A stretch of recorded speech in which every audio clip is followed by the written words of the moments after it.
Hello, fellow Star Trek fans. Welcome back to a brand new episode of the Clonestar podcast. I am your host, Mike Overton, and joining me in the co-host seat this week is my wonderful friend, Jodi Pickens. Jodi, how are you doing this week?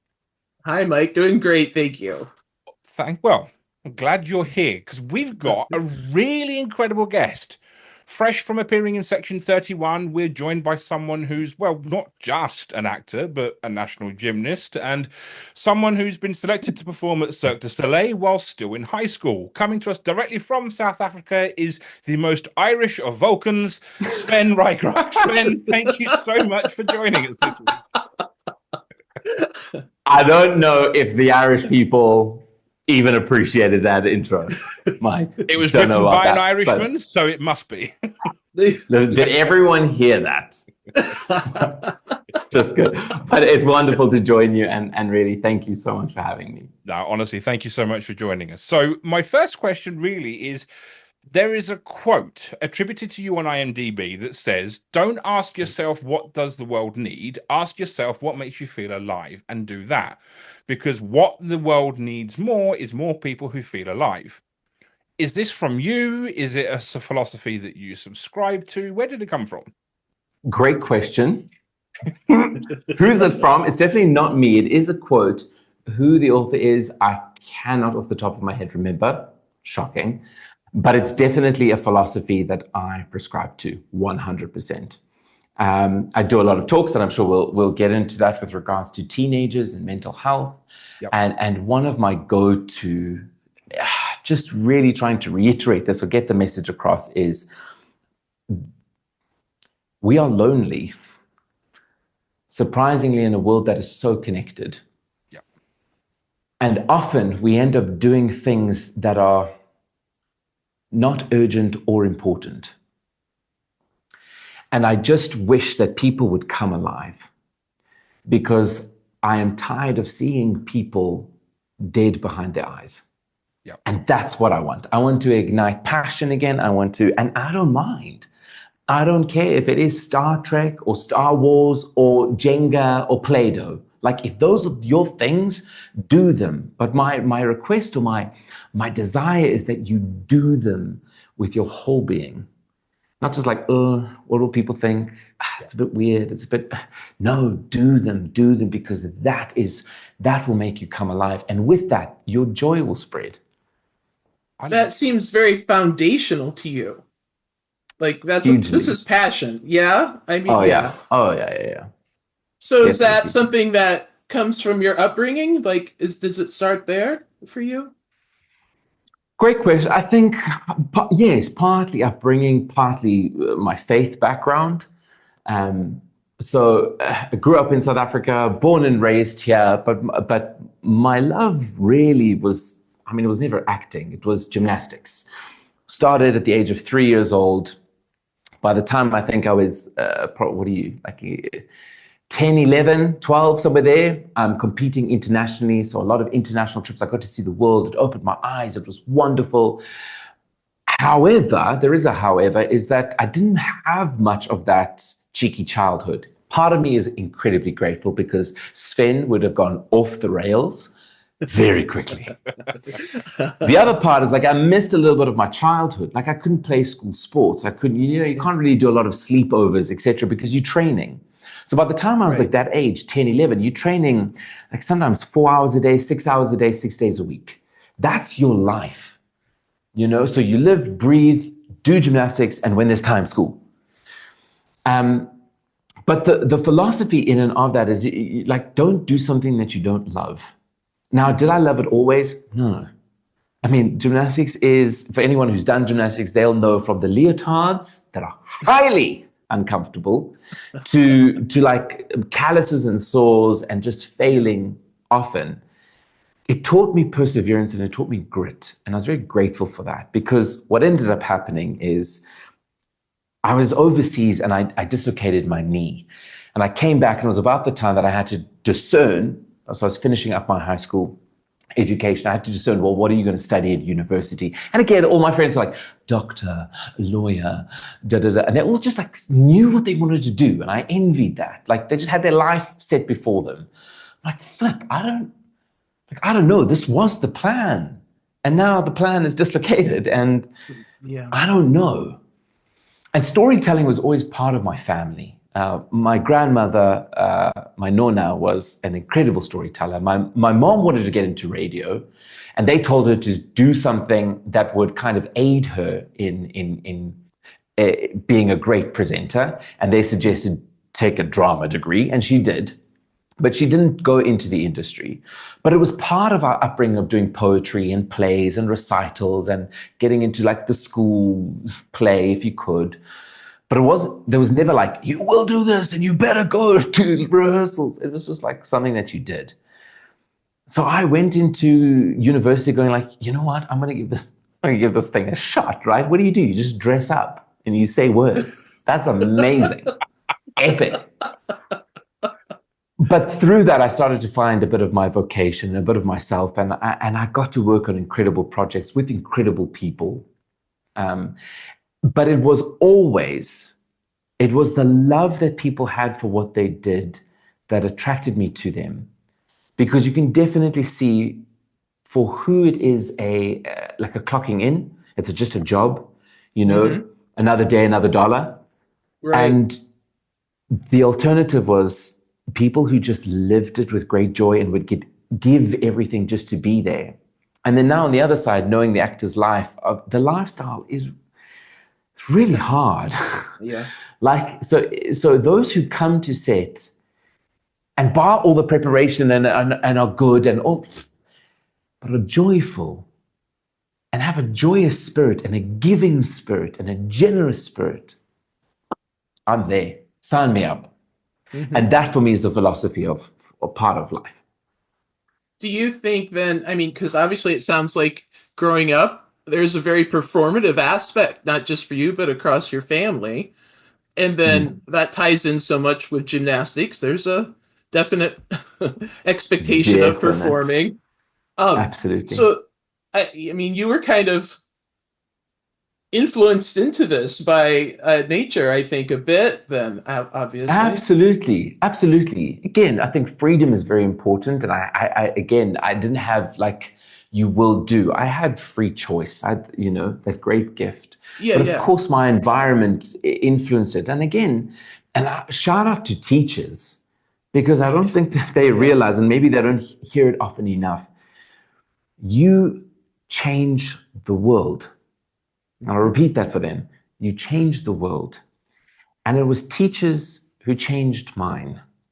It was my grade 7 teacher, so how old are you? 13 years old. English teacher, his name was Mr. Savage, who introduced me to films like Braveheart and Dead Poets Society incredible stories. He would be like, Mr. Chips. And to a drama teacher that I had in grade 10 who exposed me to my first proper play, because I wasn't a big reader. Didn't enjoy the reading thing, and she exposed me to Equus of all things. Oh wow! Okay, Schaffer's Equus, and wow, like that is the gifting of stories, and that's why I like stories. And hopefully, if you get to chat to Rob Kaczynski, one of my fellow co-stars on this Section 31, he'll say this, but I'm going to steal it from him because it's so good. He's like, the reason why I love stories, I mean, this is quote unquote him, is like, I knew that I could change the world far quicker than a politician could. And for me, it's very similar. It's like, I love stories because they remind me of where I've come from, who I am. But the most important thing is who I want to be. Like, there are characters and stories out there. For me, Aragon is one of them, to show me what it means to be a good, decent man in a fictional world with fantasy around you. This is what I aspire to be self-sacrificing. I want to be like that guy, Mom. And that for me is the exciting thing of telling stories. And I think that is the platform of that Star Trek offers. Oh, that's the ideology of Trek, in essence, right there. I mean, that's what it's about. It's about connecting with people too, isn't it? Like, this is very much so a big part of that. I think That's wonderful that you have such a strong foundation of wanting to be that storyteller and connect with folks, and that's impressive. Not everybody gets that opportunity so early on. No. So No. that's amazing. I have to ask before we move on, like, what was your specialty in gymnastics? What was your events? Look, I can tell you what I was mainly used for. Oh, yeah, Again, sure. particularly unless you're doing individual, which is a different thing. But for individual, for me, my favorite would probably be vault and parallel bar, and then floor. Those are my top three. My worst, pommel horse. Oh man! Like, who even invented this thing? It's a unique thing. I don't get it. It's amazing to me, that one. Jodi, you and I both. You and I both. I don't do the closest I get to anything like that is swimming. Love. That's great. Swimming's great. Right? Easy. Yeah. Okay, so obviously we talked a little bit about your household, obviously with your nan and your mum, but with the rest of your household creative? Absolutely. Yeah. My dad is, I would say, a closeted artist, 100%. Like, he's incredibly gifted with his hands, and his artwork. I mean, he makes cards, and he does beading. So it was always there, and a very sensitive soul. And my mom, obviously being the actress in the family, has gone on to do voice coaching, and that's what she does. She's a voice coach here in South Africa under the company of Accents. And my sister's a teacher, so she fell in love with kids and being able to mold and shape minds. So again, environment was pretty much everything. Mm-hmm. It's amazing. Wow. Yeah. So obviously this is, mainly Star Trek related. So were you a Star Trek fan growing up? No, I'm a baby Trek, man. Baby Trekkie here. 100%. I think I've just got my passport, if that. No, I wasn't. Passport straight away for being anything Star Trek, so it's fine. Yes. Then I'm so glad. Sign me up. Sign me up there for the convention. But no, it wasn't a part of my upbringing. There were certain shows that were on in South Africa, and given the fact that I was at either the gym or doing school, like, I didn't have much time for a lot of television. Although films I really loved, and I used to sneak out of the house and steal my dad's car and go to the video spot. That's what we had back here. So we had the video with the VHSs. Yep. Man. So no, Star Trek wasn't. What was on at the time was Xena, Power Rangers, Biker Mice from Mars. So that was more my realm and my upbringing. And then later on, Dragon Ball Z, which I wish I got into, but I never really did. So it wasn't part of my world. It wasn't part of my world until really now, properly. Yeah. So how much have you watched now then? Very little, because I must be very honest. And again, I always say that with great trepidation, because, and I chatted to somebody else with regards to this. They were like, it's not a prerequisite. But I'm like, no. Any fandom, and I have a few of my own, if they cast somebody and they didn't even read the book, I'm like, excuse me? What's up with that? Because there is, you have to respect, and I think any artist who is wise, you have to respect the culture. And Star Trek isn't just something that just like, cool, so like a, flash in the pan situation. This has formed and informed culture for a while. So you have to respect it. So there's a level of trepidation when I say, like, I'm not a Trekkie, but there's also a level of trepidation being like, but I haven't been able to watch everything. Again, without an excuse.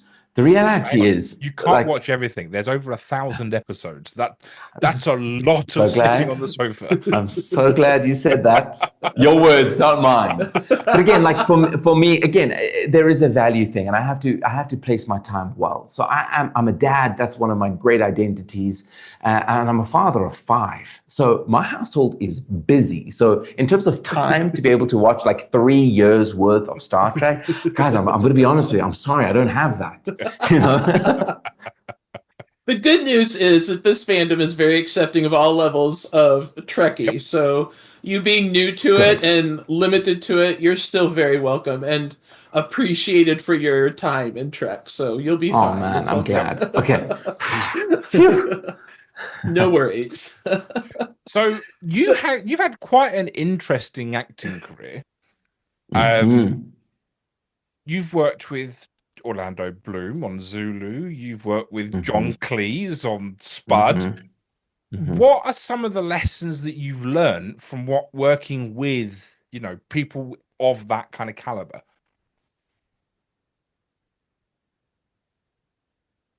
How to treat and not treat people. Yep. One. Um, Again, joy, and not to be, and this was a John Cleese thing by observing him, not to be afraid to be silly. yeah. And he is an incredible storyteller. And I remember, like, he'd pull us aside after set and we would be chatting about all sorts of things, life and love. I mean, we're young. What do we know? But he must have been, I kid you not, 73 or 74 at the time. And his wife at the time was like 36, somewhere there. Yeah. And just like this rapport and this relationship, and like what's going on here, and him being able to like do that, and also sometimes like him being like, I don't feel like this, just like looking down at his slipper, and he would have like this big cue card. Deliver the line. Like, that is so smart. Like, why am I working hard? Yeah, I can just cue card it. And another one, like a great person for me that was really inspirational, and it was very brief, it was fleeting, but David Tennant, again, a family man, missed his family and was able to speak so openly and honestly with just like a random day player, a stranger, about like the difficulties of the industry and really being away from family. And wow, what great advice and what humility to be like, yeah, I can see, hey kid, like you starting this whole thing, and I wanna chat to you about this. To Michelle Yeoh. We spoke about love and about marriage and about loss and about dislocated knees. Yeah. And you go, sometimes you're like, this is crazy. But I think once you cross over the curtain of like, oh, this is like a star, whatever, and they're just people. And once you treat them on their humanity and their great dignity, like you respectfully, you're not like, yo, what's up, mish? How you, my girl? Like, no. You should probably lay you flat on your ass if you did that. Right. Without a doubt. And I have no doubt. But they are so, like, people are just really so willing to come forward and share their experiences. And it's there that you learn, for me at least, a lot. Yeah. So there is a lot to be said. Oh, go ahead, Mike. No, go on. You go, Jodi. I just was going to say, like, I think there's a lot to be said about overcoming that objective of like, hey, these are people on screen, but the key word there is they're still people. And even whether they're hugely successful or just starting out, there's something to just like be respectful of what they've achieved, but just be human with each other. Just do that. And that unfortunately isn't a lesson that everybody carries with them at all times, but we sure need to be talking about that more, don't we? So agreed. Well said. Absolutely. So sticking with your kind of childhood a little bit, who were your inspirations growing up? Yeah. Wow. I mean, that's a good one. Because I think they shift and they mold according to time. And somewhat thankfully, I think some of the cast of One Tree Hill, this is going to be so embarrassing. I was like, yeah, I want to be like that. And I cannot even remember their names now. But I think, growing up, I think my mom hugely, I give great credit to both of them, but mom particularly because she was the one who kept very firm on the faith grounding. Then to both my parents for what they had to endure of the onslaught of things that have come. And Michael, I don't know if you're in the UK, so maybe you've come across it, but a big one that happened when I was quite young was I did a TV commercial for Kellogg's Frosties cereal. Yep. They're great. Oh boy, did that go south very quickly. So for anyone listening or watching, just type it in and you'll get the picture. But I think they endured great suffering through that, because again, and I cannot imagine this for any parent of, what if have I left my child to the wolves here? And what do I do now that the internet is progressing? And I remember it very clearly. What ended up happening was this onslaught of bullying online. People ended up coming to find us, our household. It was very weird. And I was 14 at the time. And they had to make a decision. Like, what do we do? Do we shelter him? Like, it never happened. Or do we expose him to it and allow him to kind of form his own opinions, but be there? Be like, hey, if you need anything. And that was their decision. I think it was the right decision for us as a family at the time. But that bravery of being like, hey, I can't shelter you from this, my boy. I can't protect you from this. There's a lot of meanness out there. Yep. What kind of man will you choose to become? And that lesson has come all the way around, and it's come back again. And recently, again, now that Section 31 is out, I've received some wonderful things. And I don't want to, completely throw the baby out with the bathwater. But there are also some really hurtful things, and particularly on the Irish accent, which I hope we'll get into. We will, don't worry. Again, it was funny. Like my parents would say, they were like, wow, it's come back. Like, 15, 16 years later, we're still here. And I'm sorry, my boy, like we can't shelter you from this. And I suppose that's like part of a bit of the journey of the ups and the downs of when you put yourself out there. This is just part of it. Yeah. The question really remains for so many people, and I encourage people, is what will you do next? Yeah, that's always that's the key, isn't it? Yeah. It's about how you choose to move forward. Yeah, exactly. Yeah. And I think that's powerful. I think that's a lesson we need to be reminded of quite regularly. And I think, yeah. But I do think, going back, just tying it back to Trek, I think that's part of the lesson of Trek too, is that, we, no matter how advanced we become, we're still human. And have those emotions and realities to deal with. So I think for sure that's a strong move on your parents' part to make that decision at such a young age. But you're right, probably a good one. Yeah, absolutely. Yeah. Quite funny. I've actually just Googled the Frosties advert kit. And you haven't, other than a bit of facial hair, you haven't changed a bit. Well, still 14. Got it. I've got a baby face. Oh dear. So let's roll into Section 31 then. So how did it come about? Wow, Section 31. It was a project like no other, but just like every other. Yeah. And this is a great background, because it hopefully will inform your audience about a lot of creative decisions that were made.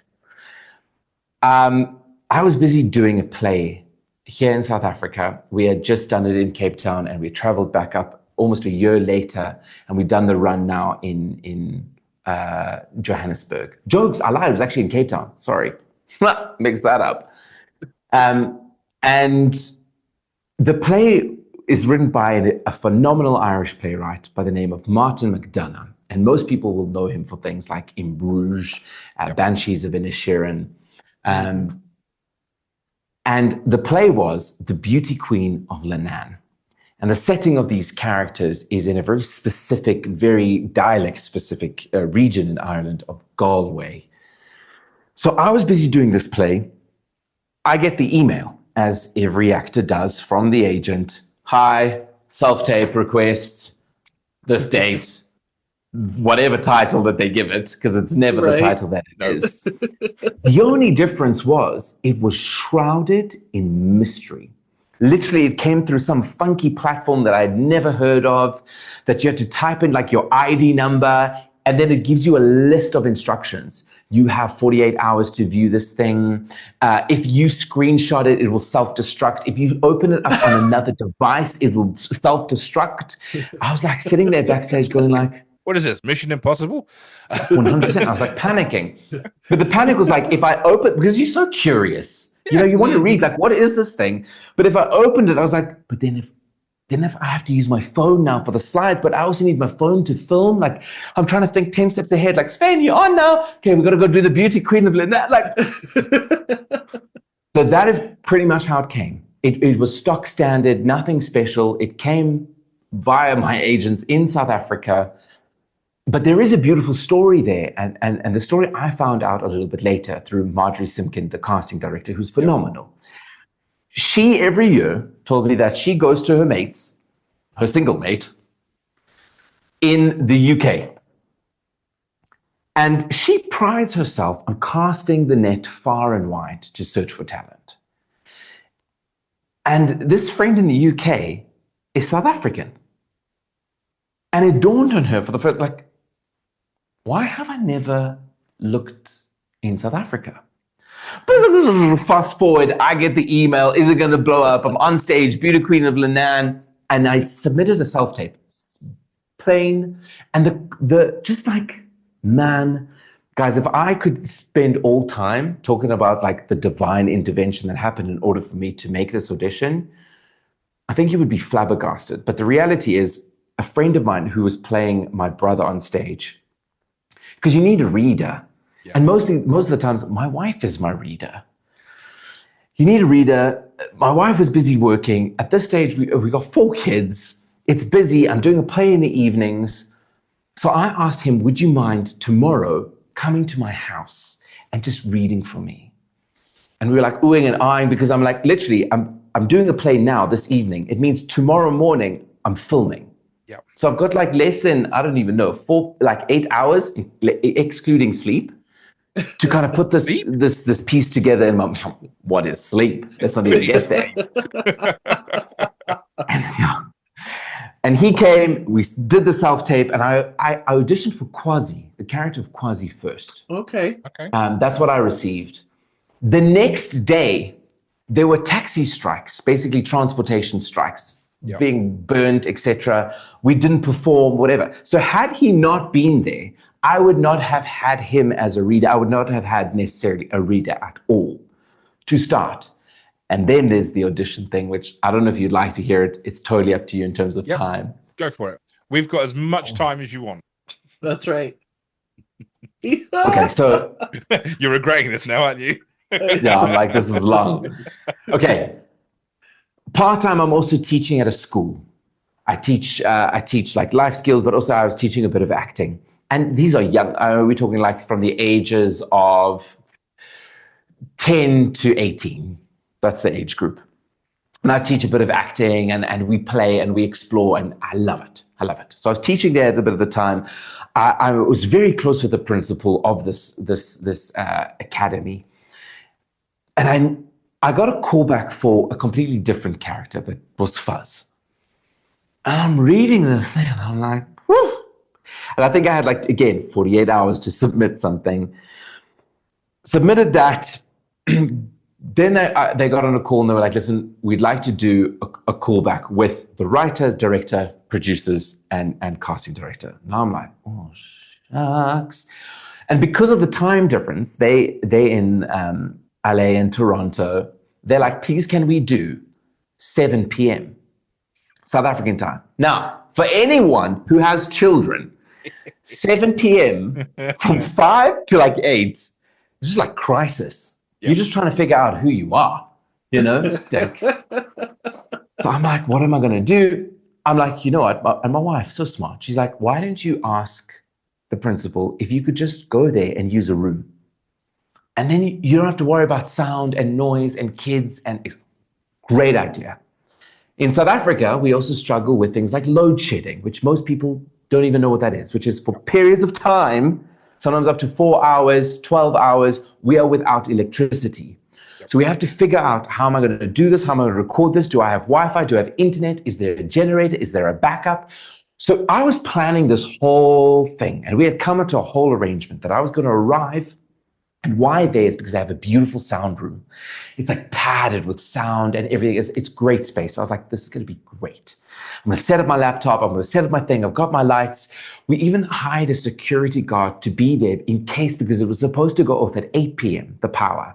My audition was supposed to start at 7. So if it ran over time, I'd need somebody to switch on the generator so that I still have electricity, so that the Wi-Fi still works, so that my lights are... Okay. Sorted out the day before. We're going through the plan. Epic. The day arrives. I go there like an hour before. Probably even more, like an hour and a half. I rock up. I'm like, please, do you have the keys for the sound room? We don't have the keys. No. For the sound room, I'm coming. I'm doing my thing. It's been cleared with the principal. Got it. We don't have the keys. Okay, so where do I go? No, you got to go to the basement. So I'm going to the basement. Dark, no lights, flashlight. Going through hundreds of keys, rows of keys. A, B, C, D, don't know. I don't know. Phoning the head, like, hi, sorry, he's at supper. He's like, yeah, what do you, like, sorry, it was supposed to be open, but they don't have keys. Do you know which one? Yeah, it's 2988 FC2. I'm like, what? 29, but I can't find it. Time is going, time is clicking. Good job you got there early. What I'm going to do. Yeah. No. But you don't understand. Running up and down stairs and flights of which time gets wasted. Eventually, I find the keys. This is great. What is the time now? It's about 25 past 6.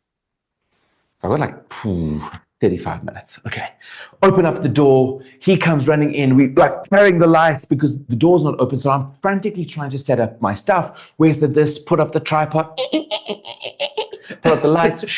Great. Do everything. Get my laptop. My laptop is not connecting to the internet. My laptop's not connected to the internet. No, there's a firewall, fire proxy. So now we've got the firewall. We've got the IT people on the thing. Hi, can you use our laptop? I'm like, no, I can't use your laptop because my phone is busy mirroring so that I can see framing because there's no one else here with me, just me. So I need to kind of see what I'm doing. Okay, but we can just use our laptop. No, okay, fine. 527. I'm phoning my agent. We can still not get online. But now I'm at a different location. I'm not at my house.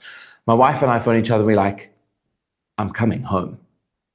Wrap everything up. Lights. In the car. We're sprinting. My wife took my 2 boys who were asleep, pulled them in their beds, out the bed.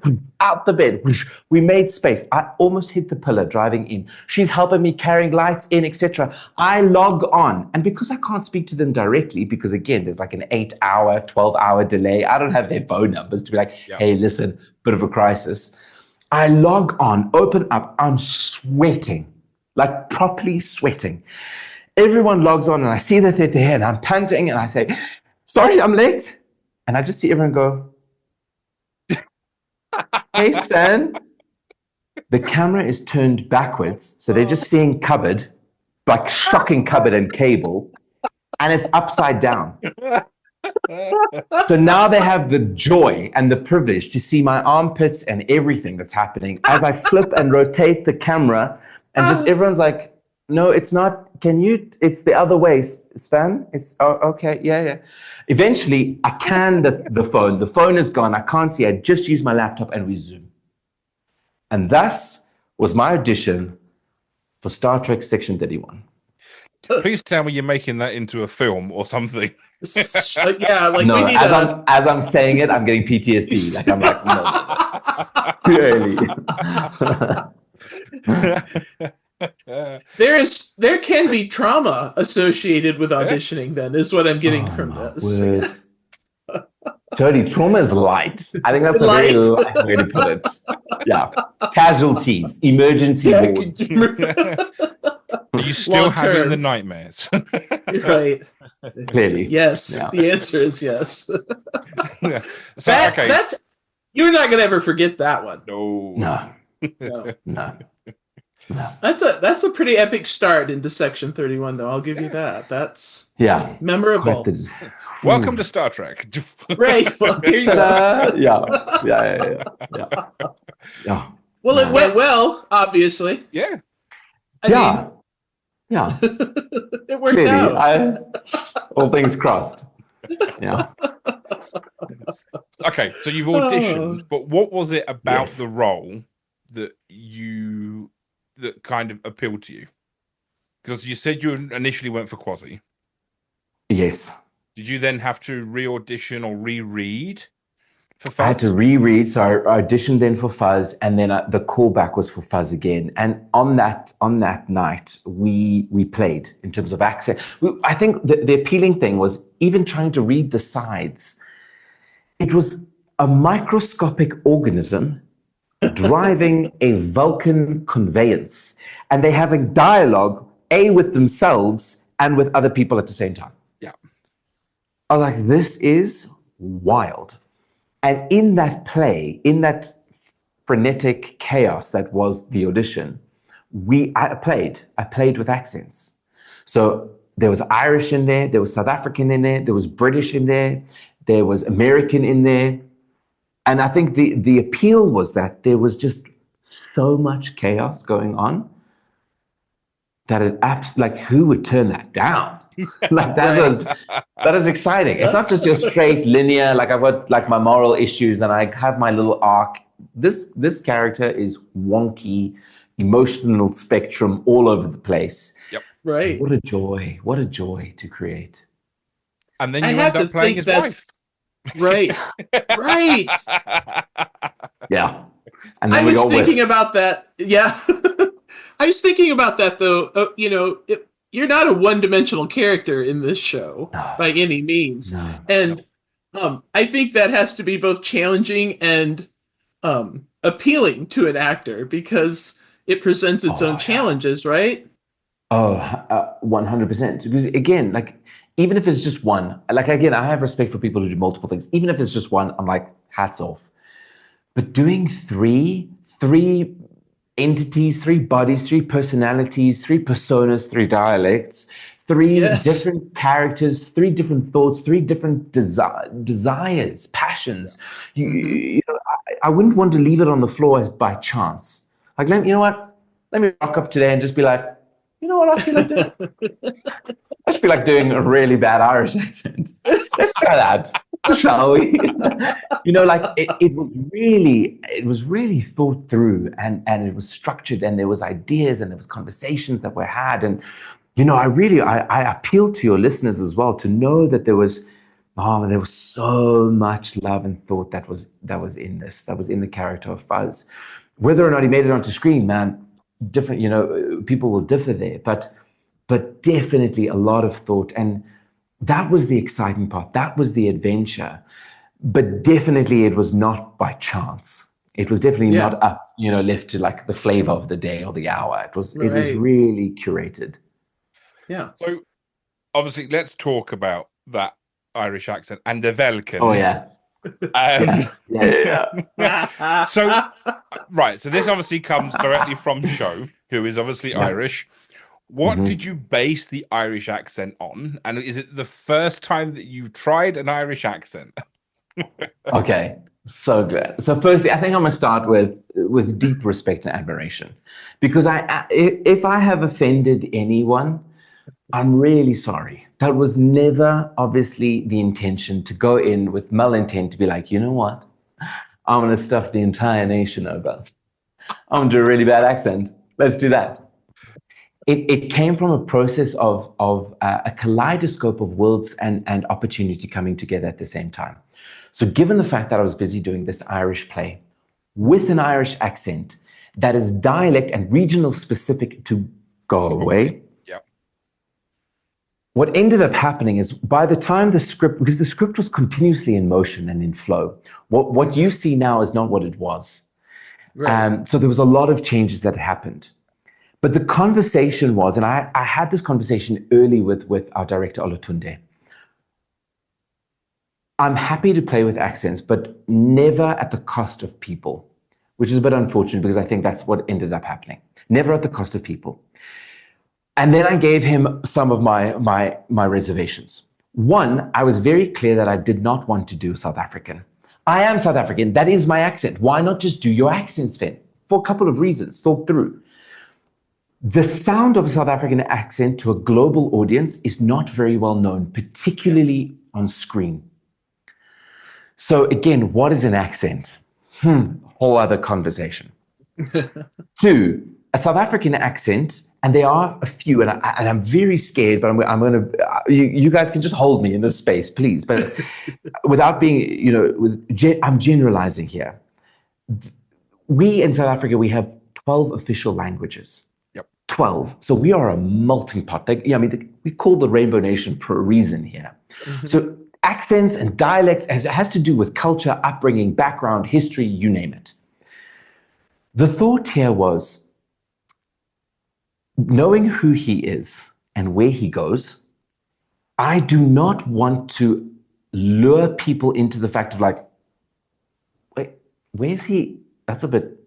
The South African accent can immediately remove an audience member because you're sitting there thinking, is he British? Is he Australian? Is that what is like, huh? He's already different. So I didn't want to start to allude too early to the fact of where he goes. There are other accents that we experimented, that I played with and I tried, but they can come across quite harsh. In South Africa, we have Afrikaans. Afrikaans is a very back of the throat sounding. You have things like, gaan, jy moet gaan. You must go. Jy moet gaan. Now, if I'm going to be doing a lot of these things, very similar to, again, generalization, German. German can sound very cold, very short, very to the point. Again, I don't want to distance the audience. What did I want? I wanted to lure them in. I wanted them to find that melodic, what accent would be melodic, would draw you in, would be sweet, but would also have tradition. This is where Irish came in. This is where the Irish came in. Now, my analogy here for the accent was, if you've ever listened to music or in an orchestra and you have an instrument is tuned on a key, a note. Someone will play the note, everyone tunes in, great. The question I think that is more exciting to ask with regards to the accent is, what key were you in?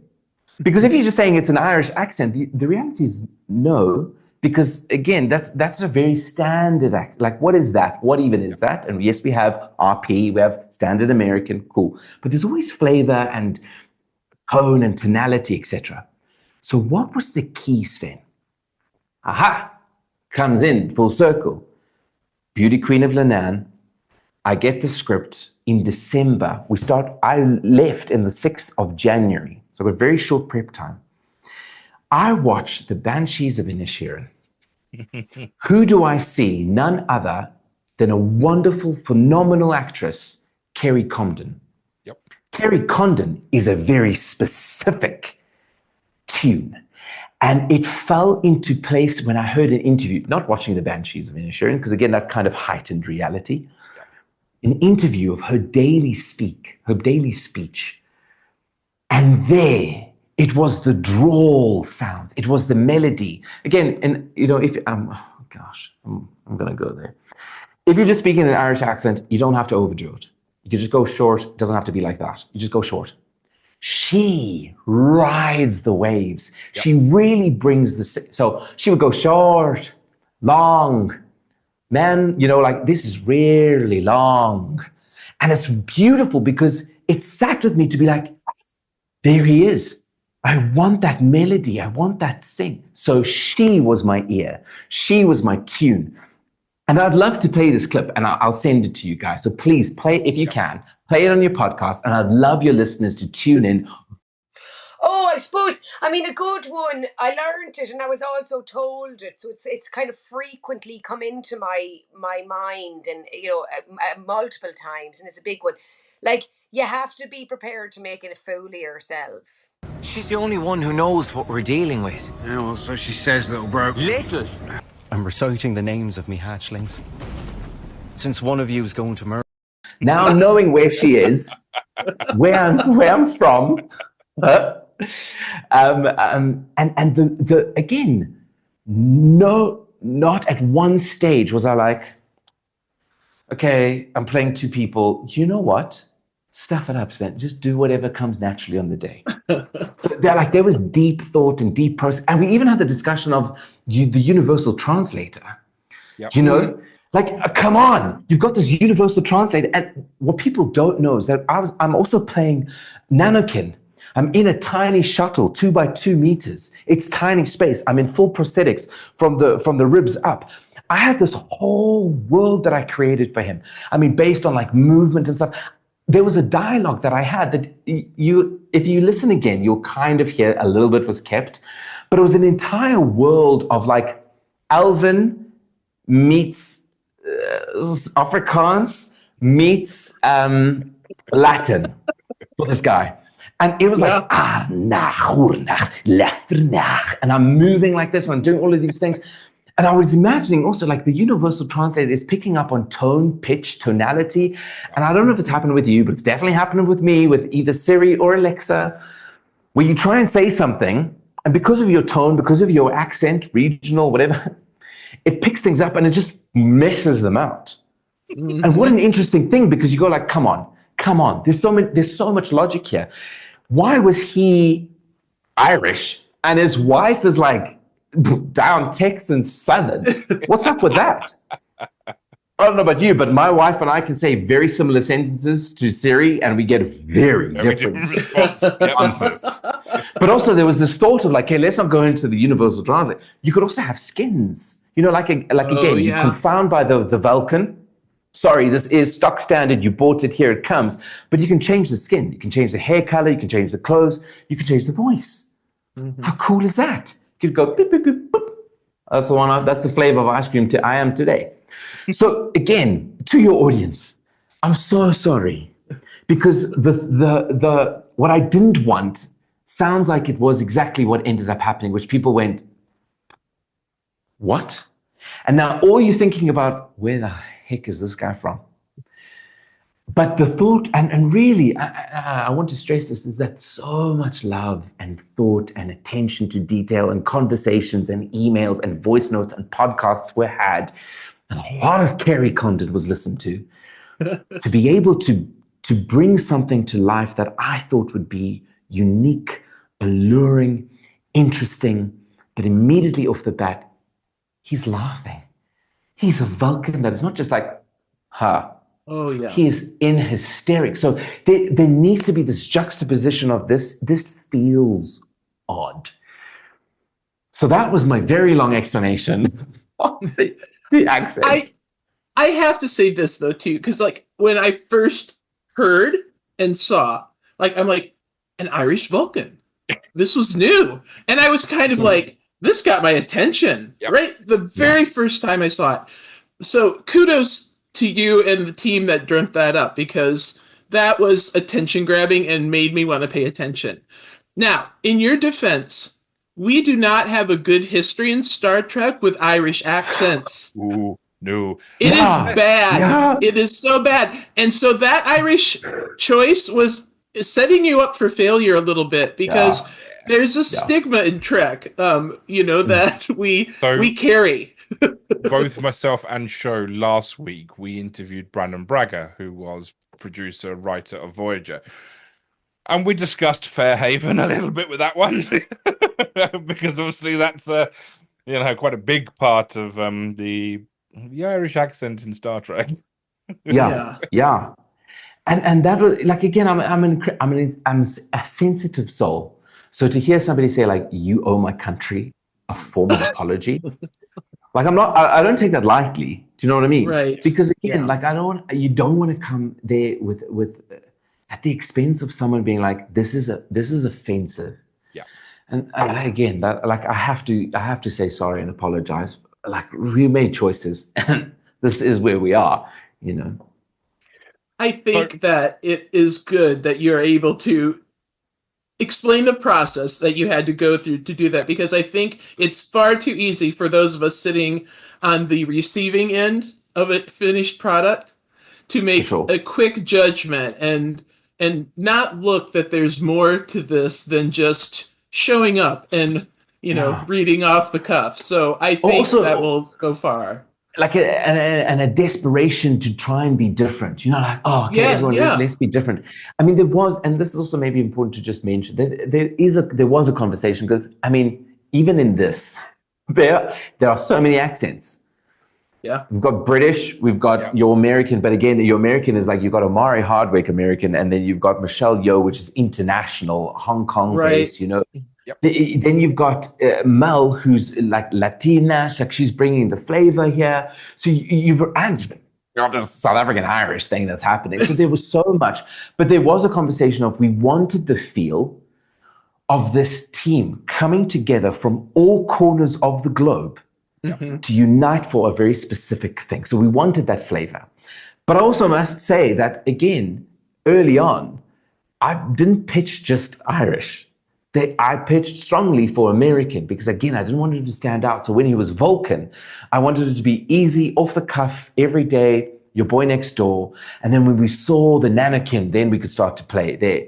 But the note that really came from the top down was, we like the Irish, stick with it. Those are the notes. So you also, again, you got to trust your people. And I trust my team.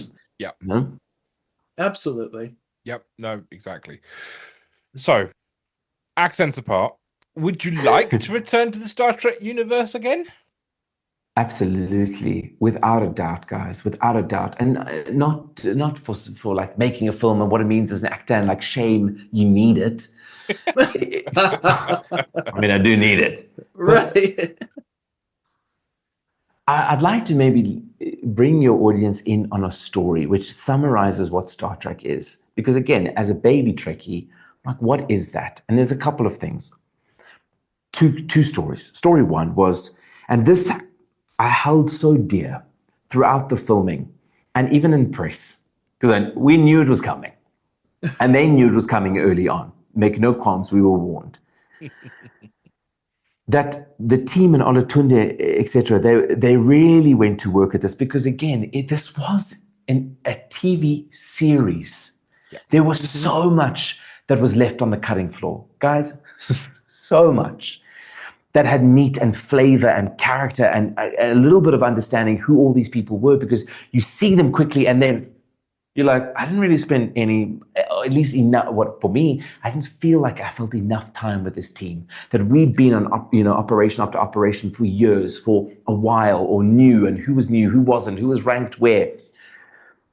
So given the fact that we squashed into 95 minutes, and Craig Sweeney did an incredible job of holding that space and like really condensing the script, they had taken it to the Roddenberrys multiple times. They had gotten their feedback, and the Roddenberrys said to this, because the question was, what is Trek? And they came back with 3 simple words. It is good. And I held on to that, and we as a team, we held on to that, because again, they're not saying like that your acting is good, that your accent is good, or that the production value is good, or that the script is, no, that in there, in spite of the darkest places of the galaxy, in spite of like somebody who is literally a dictator, and I mean, Philippa Georgiou, who she is, in spite of all of these struggles and moral dilemmas and difficulties like you and I that we go through in our day-to-day life, that we are striving to be good. And that was something that we held on to that was beautiful. Then given the world, I cannot tell you what a cast we have. I cannot explain that. It's a very unique thing. And when you have it, it works. And if you don't have it, you have to work extra hard. But it's creating a family away from home. Mm-hmm. And boy, did we have that. I mean, we watched the Oscars together. Another story. We went karaoke singing. We had dinner parties. Oh, we've heard about the karaoke from Humboldt. Yes, we have. Oh yeah. So there you go. I'm not gonna repeat myself. But even Michelle, again, like she, after the Oscars, it was so funny because she went to go and present. She had to now present at the Oscars, and she, we were chatting like, "Are you nervous? And how does it feel?" And all these things, because she's going back, but you're not in competition this year. Like, and we just joked with her. We're like, "Give us a sign. Go give us a sign." And I don't know if it's there, but I'm sure it's on the internet. If you see her reading, she's got the Vulcan salute sign. Yep. And when we saw this, we were like, "No!" And like that sense of excitement I'm like, here's like this Oscar. You expect, it's the Oscars. You're supposed to be like prim and proper, and you're presenting in front of the whole. And there she's like, I want to stuff around. I want to have fun. Like the joy that was the cast. And then the world, which is the family. And I can honestly say, as somebody who came in completely not knowing Star Trek at all, stepping into this world, filming in Toronto, away from my family, everyone there was passionate about this, from the top down. Every morning, there was like an appreciation ceremony that would happen. We'd gather around. I don't know if you guys heard this. Gather around, and there was a phaser, and specifically somebody would be singled out for an incredible job that they did the day before. They'd be singled out, and it'd be handed to every or whoever, and whoever got it got to decide who were they going to pass this baton on to for the next day. Wow, what a working environment. Yep. Then there was the sense of just being a family.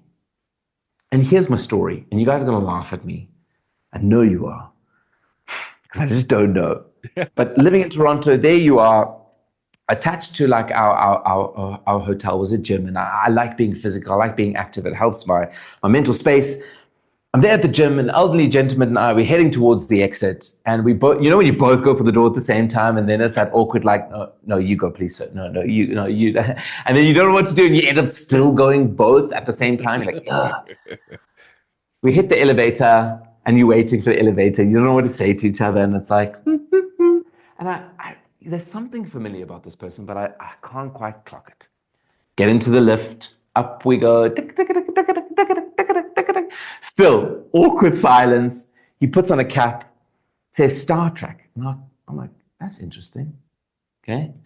Lift opens, and I'm like, phew. Literally about to wave my goodbyes. We're on the same floor. Yeah. Okay, so now you're walking down the corridor, waiting for him to veer off. Like, when is this guy going to go? Because I've got another elevator to get. No. We're now at the next elevator together. Waiting, don't know what to say. Get into the lift. He presses the same floor. I'm like, no. Now I've got to say something to this guy because we've got a whole elevator ride. So I say, Star Trek? And he's like, yeah, busy filming. I'm like, no way, me too. He's like, oh yeah? He's like, what you filming? So I said, it's Section 31. He's like, no way. I was supposed to have lunch with your director today. He bailed on me. Get out of the lift. Bing! I'm about to walk my way. He goes his way, and he turns around and he stops, and he says, hey, kid, welcome to the family. I go like, thanks. Who is it? None other than Jonathan Frakes. Yeah. I knew you were going to say that. I knew I was it. going to say either has to be Frakes or Bob Picardo, one of the two. Yeah. And that's my point. Like to all the Trek people out there, and the Trekkie, like that for me, that's Star Trek. Yeah. So do I want to come back? Do I want to do more? Yeah, I'd love to act. I enjoy the world, and it's fun. I love what I do. But I want that. I want the family, man, because it was amazing. That is a resounding story or vibe that we get when we talk to people from all aspects of being involved in this franchise. And I think that's a testament. It's a testament to that philosophy of the Roddenberrys of it is good. And those are three simple words that have a very profound and deep meaning in Trek. Absolutely. And I think and Frakes, well, come on. He just gets it. He just gets it.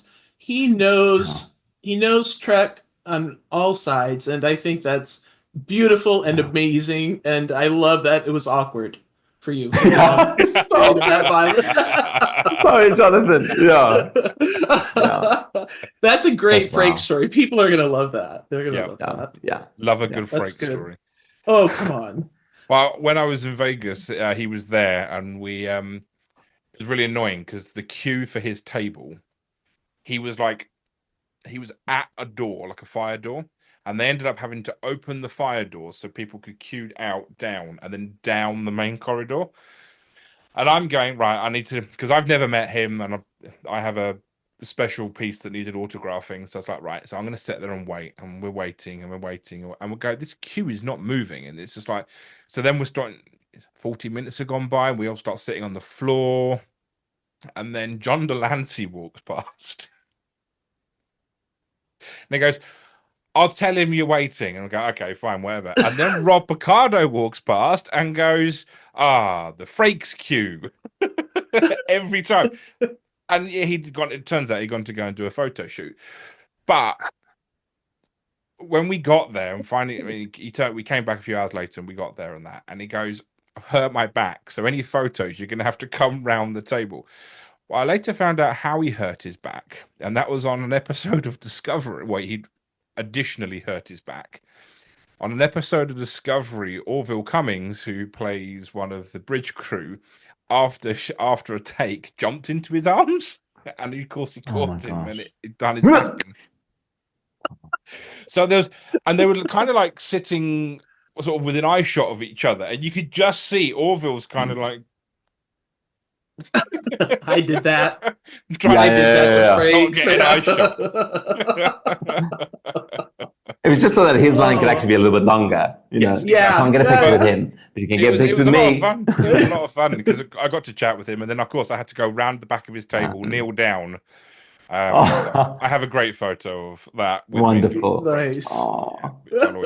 But Show also has a great Frake story as well, but I can't remember what it is. But there we are.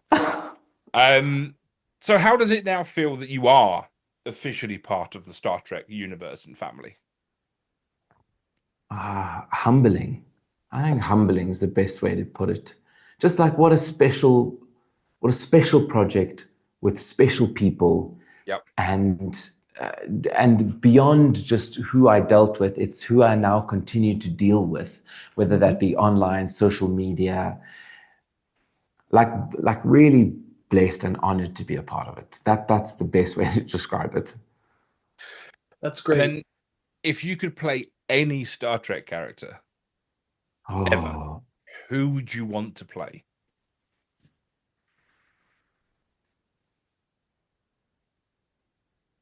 Other than another Nanakin.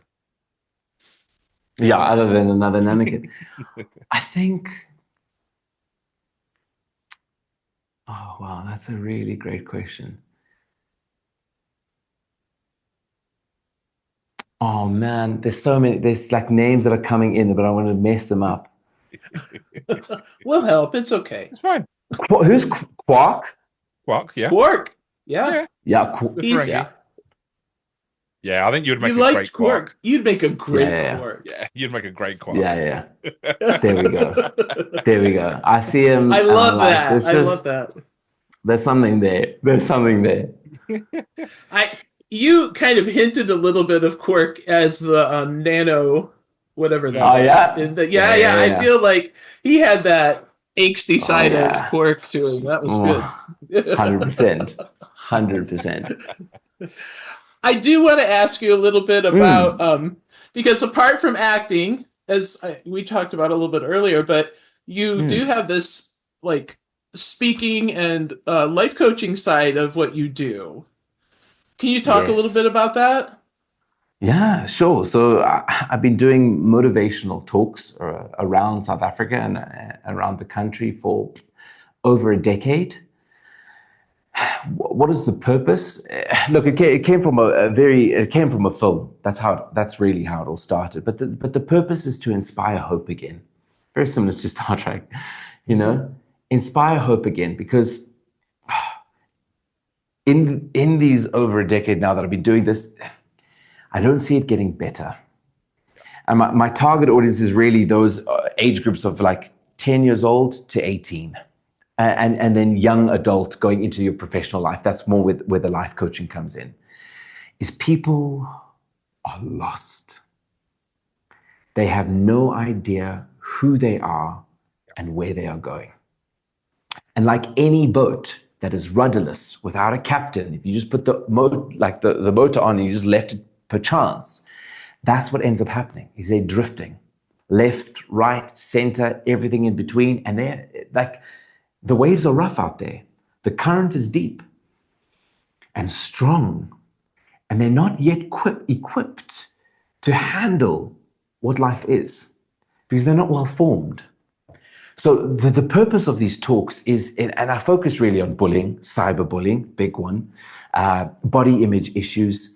Also, I focus particularly sometimes on young men, really raising the bar again of what it means to be a good man, an honorable man. And in these talks, we go back in the day, like I ask them a lot of the time, like, what do you mean when we talk about honor? Like, what is the definition? And people often can't. But back in the day, you would have men die and defend and go into battle for honor. Yet today, you can't even define it. What have we missed? And like that whole notion of like chivalry is not dead. No, you don't need to come to the rescue of people. That's not what we're asking for. But by goodness, manners, etiquette, respect, honor. Without someone or something pulling you to show you where to go, to be hopefully a captain, or not even a captain, just an oar, just one single oar in your boat, the journey is that much more difficult and treacherous. So that for me is the talk. And what ends up happening, and this is how life coaching came about, is the talk is the talk is the talk. Sometimes I give it to thousands, sometimes I give it to a few hundred. It's what happens after the talks. And that's why I'm so excited for conventions. It's like, cool, yes, photo, whatever you need me to sign, great, but I'm not interested in that. You might be, and I love that, and I will respect that. I'm interested in you as a human being.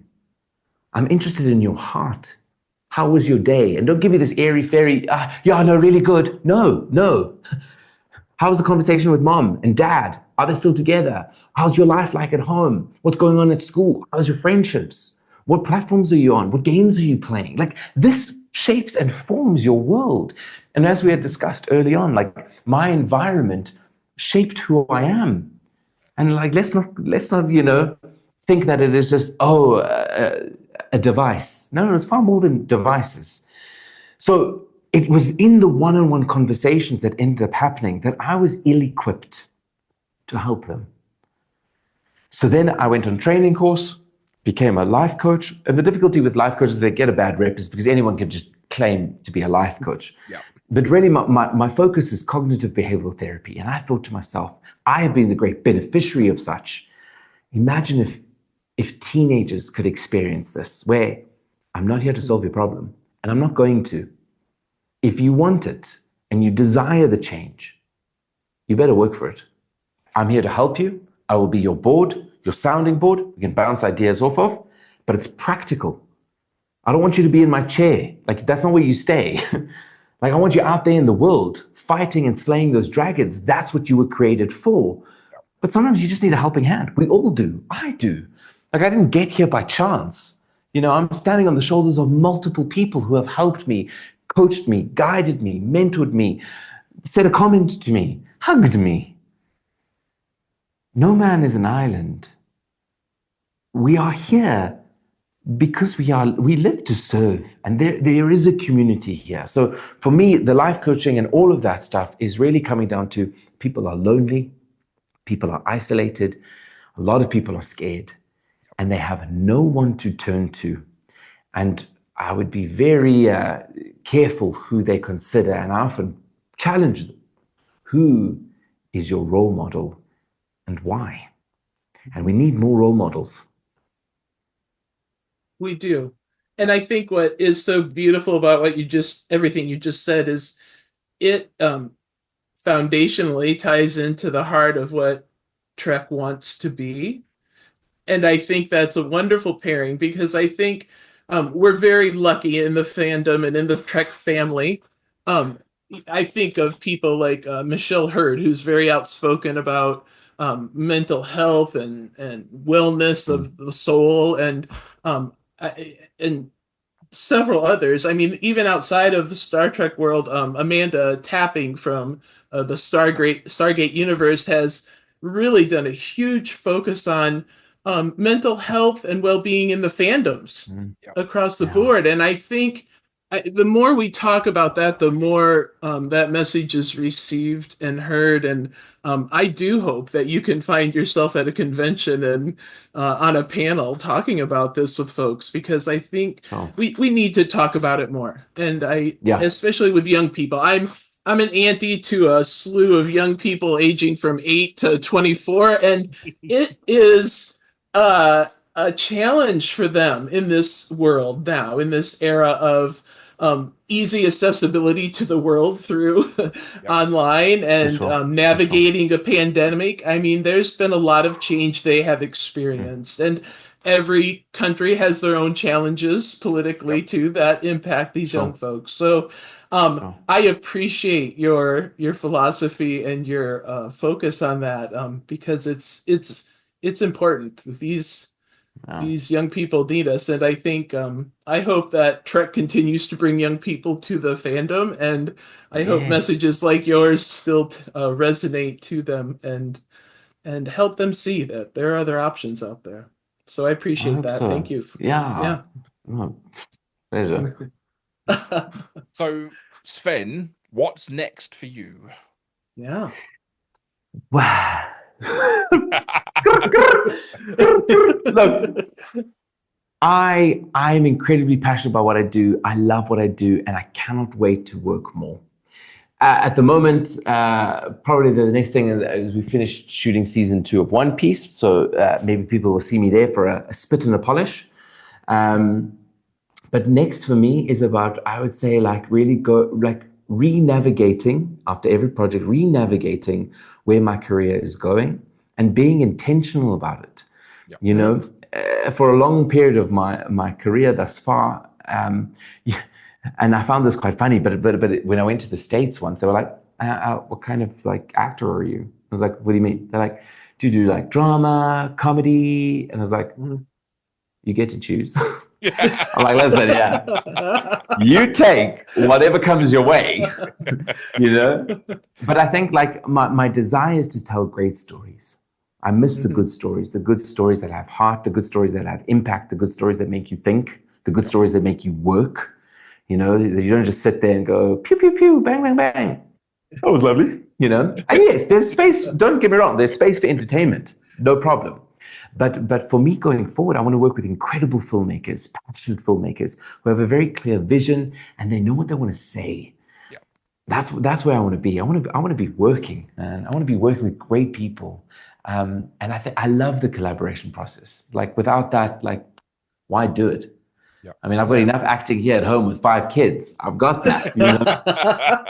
But give me a collaboration. You can pretend with the best of them, right? Yeah. Oh, I don't know about that. My son tonight, literally, I was busy reading a story. They're like, can you just read it normally? Just like, oh, do you do all the voices in that as well? Obviously. Of course. I have to find this entertaining for myself. Okay, it's like the 5th time that I'm reading The Faraway Tree. Come on. Oh, I love it. I love it. So have you ever thought about being the other side of the camera? Definitely thought about it, thinking about it. But not yet. Not yet. I think I would... Oh man, I'd have to be surrounded by an incredible DOP and people who are technically like they know what they're doing. Because I'm a feely guy, you know. Don't give me theory. Give me an experience. Give me an encounter. So yeah, I'd love to work with actors. I enjoy working with actors. But again, it's like I'm not going to step into anything until there is something to be said. And I think my life at the moment is still unfolding. So there's multiple things that I want to say, but sometimes I shouldn't, you know, or there's many things that I want to say, but it's like, Sven, that's very important to you. But, you know, your target audience is 5 kids under 5. So like, I'm like, yeah. And then Pooh Bear. And then what we should do over the shot of like this big giraffe comes in and they're like, what? Something a little bit more meaningful. Yeah. So again, I think, look, hopefully one day I'm not going to close any doors and like, I know I will be placed where I'm meant to be. But for now, it's like, I love what I do and I want to do it more. Awesome. Well, you've already got production on the fly down based on your audition for Yeah. Section 31, Oh. so you could put that on the old CV and be good to go. Yeah. Again, that's very kind, but very inaccurate. Production. Yeah, I could put grip there, gaffer there, lighter there. I'm like, no. You are a one-man Amateur. show. One-man show. Yeah. There you go. Nice. So we have one final question. We ask it of all of our guests. It's really easy. Won't need any thought whatsoever. Mhm. Sven, what does Star Trek mean to you? Oh man, family. It means family. It means love that. just that sense of coming together and knowing that you are home. Awesome. It's Sven, perfect. Look, thank you so much for coming on. This has been Absolute one pleasure. hell of an episode. I've thoroughly enjoyed Loved this one. it. I'm great. Me too. Like I'm brimming with joy. So thank you for your time. Thank you for your passion and your energy and your enthusiasm and your great love. You know, like no thing is left no stone is left unturned. Yep. Yeah. You know, and I love that about you guys. So thank you. Awesome. Thank you, Sven. Thank you. So for everyone else watching and listening at home, remember you can catch up more with us at our Patreon, which is patreon.com/Clonestar. But until next time, live long and prosper.